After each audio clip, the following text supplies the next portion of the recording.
All right, let's talk about one of those organisms that can really fly under the radar but cause some serious headaches both in the lab and on the wards. Today, we are putting a fascinating and tricky pathogen under the microscope, Sphingomonas paucimobilis. So let me just throw this out there. What if I told you there's a stealth pathogen, one that's missing the classic endotoxin we expect from gram-negatives, and it could be hiding out in your hospital's water pipes right now? Well, that's exactly what we're talking about today. The bug in question is Sphingomonas paucimobilis. Just so you know where all this is coming from, everything we're covering is based on a really thorough review we did using Gemini Deep Search. And if you want to geek out and dig into the primary sources yourself, the full notebook is available for you to check out. Okay, so here's the game plan. We'll start with what makes this bug so unique. Then we'll hit the lab for identification. After that, we'll look at the diseases it causes, tackle the huge challenge of having no treatment guidelines, and finally wrap up with what we know about treatment and control. It's a whole bench-to-bedside journey. All right, let's kick things off with Section 1, getting to know this unassuming opportunist and its really unique biology. So what exactly are we dealing with here? Well, Sphingomonas paucimobilis is a strictly aerobic, gram-negative rod.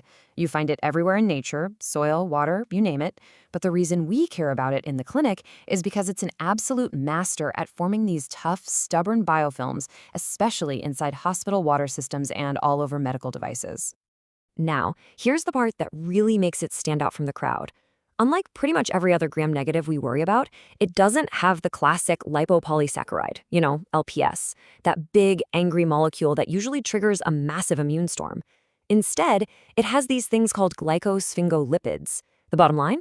It causes a much weaker inflammatory response, which gives it this stealthy quality and makes it less virulent overall. Pretty cool, right?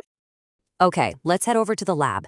How do we actually catch this thing in the act? Section 2. Identification, from your benchtop right through to the sequencer. So you're at the bench, looking at your plates. There are some classic clues that should make you think Sphingomonas paucimobilis. You've got a gram-negative rod, that's standard, but, and this is a big one, you get no growth on the Mac Honky plate. Then you look over at your blood auger and you see this beautiful, deep yellow, kind of buttery-looking colony. It's going to be oxidase-positive, though sometimes that reaction can be a little weak or slow to show up, and it's also catalase-positive.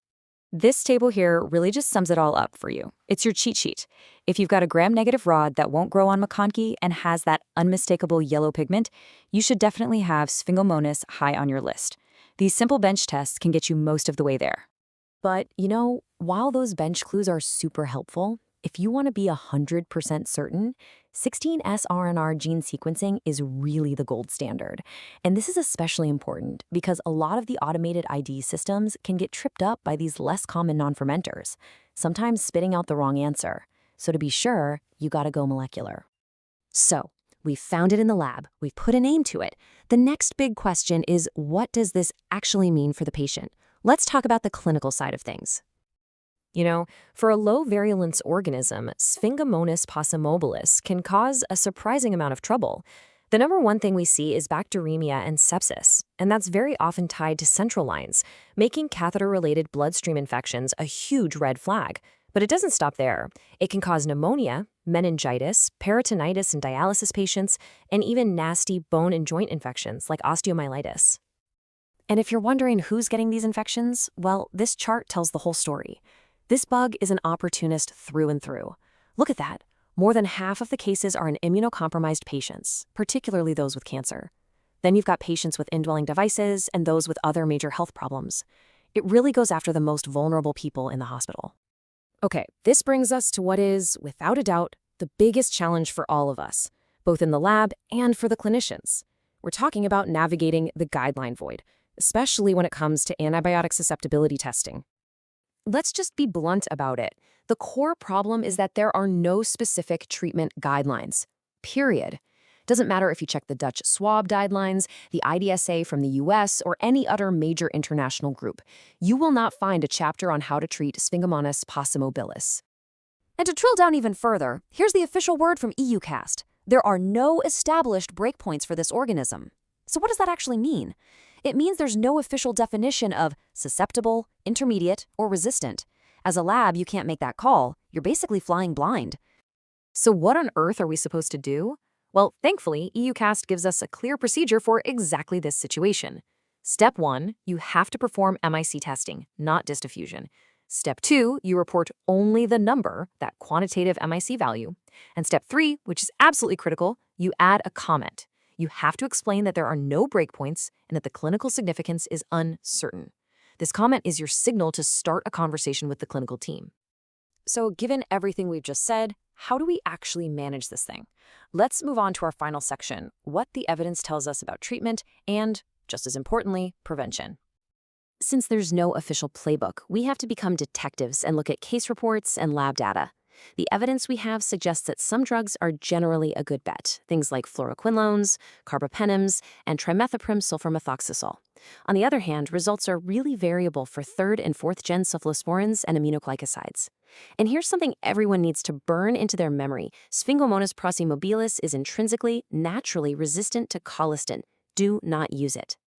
And just to give you a feel for what has worked in the real world, here are some examples from the literature. For a bloodstream infection, maybe 14 days of Cipro or a carbapenem. For something really serious like meningitis, we're talking 21 days of high-dose meropenem.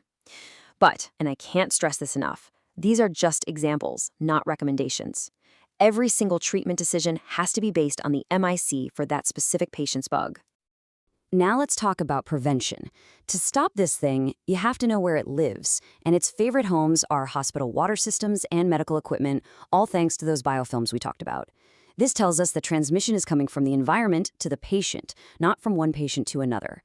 So our control strategy has to hit the source, water management and device decontamination.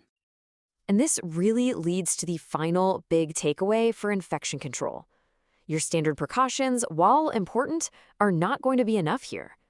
To really fight Sphingomonas paucimobilis, you need a strategy that targets the hospital's infrastructure. It's an issue for engineering and water safety just as much as it is for infection prevention. You have to go after the environmental source. Look, we know this is a really tough organism to deal with. So to help us all learn from each other, we would genuinely love to hear from you. Have you encountered Sphingomonas paucimobilis in your lab? What challenges have you faced? Please share your experiences down in the comments below. And I want to leave you with one final thought to chew on. You have this tough environmental bug, it's great at forming biofilms, and it's already intrinsically resistant to a last resort antibiotic like colistin. So the question is, could Sphingomonas paucimobilis be a future superbug just waiting for its moment? Let us know what you think. Thanks so much for watching, and hey, don't forget to subscribe for more of these microbiology explainers.